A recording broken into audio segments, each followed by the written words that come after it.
स्वागत। बुलेटिनमध्ये सगळ्या महत्त्वाच्या बातम्या आपल्याला सविस्तरपणे बघायच्या आहेत। सुरुवातीला आताची एक मोठी घडामोड जाणून घेऊयात।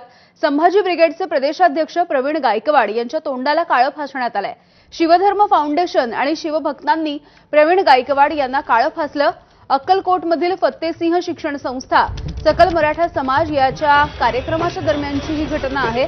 छत्रपती संभाजी महाराजांचा एकेरी उल्लेख केल्यामुळे शिवधर्म फाउंडेशन आक्रमक झाली आहे। स्वामी समर्थ यांचाही एकेरी उल्लेख केल्यामुळे पदाधिकारी संतापले। प्रवीण गायकवाड यांच्या सत्कार समारंभाच्या दरम्यानच त्यांना काळं फासण्यात आलं।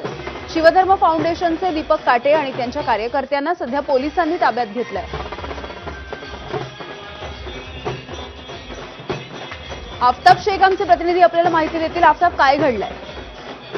यामिनी, एका कार्यक्रमाच्या निमित्तानं संभाजी ब्रिगेडचे अध्यक्ष प्रवीण गायकवाड हे अक्कलकोटला आलेले होते आणि यावेळेस इंदापूरचे जे दीपक काटे, ज्यांची शिवधर्म फाउंडेशन नावाची संस्था आहे, ते मागील खरं तर अनेक दिवसांपासून आंदोलन आणि मोर्चे काढतायत की छत्रपती संभाजी महाराजांच्या नावाने असलेल्या संभाजी ब्रिगेड या संस्थेच्या नावामधला महाराजांचा एकेरी उल्लेख थांबवण्यात यावा आणि संस्थेचं नाव बदलण्यात यावं अशी मागणी ते गेल्या अनेक दिवसांपासून करतायत।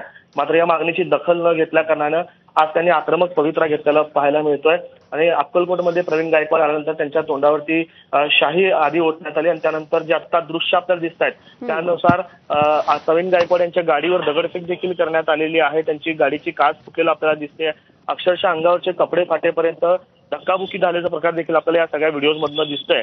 दीपक काटे आणि शिवधर्म फाउंडेशनचे जे कार्यकर्ते आहेत त्यांना आता पोलिसांनी ताब्यात घेतलेलं आहे। प्रवीण गायकवाड हे सध्या अक्कलकोटमध्येच आहेत आणि त्यांच्या कार्यकर्त्यांची समजूत काढतायत आणि त्यांच्याशी चर्चा आता प्रवीण गायकवाड करत असल्याची माहिती आहे। प्रवीण गायकवाड यांची अद्याप कोणतीही प्रतिक्रिया समोर आलेली नाही। मात्र शिवधर्म फाउंडेशनचं असं म्हणणं आहे, जोपर्यंत संघटनेचं नाव प्रवीण गायकवाड बदलत नाही तोपर्यंत अशाच पद्धतीनं आंदोलन सुरू राहतील असा इशारा देखील त्यांनी यावेळेस दिलेला आहे। यामिनी, अगदी धन्यवाद आफताब माहितीसाठी।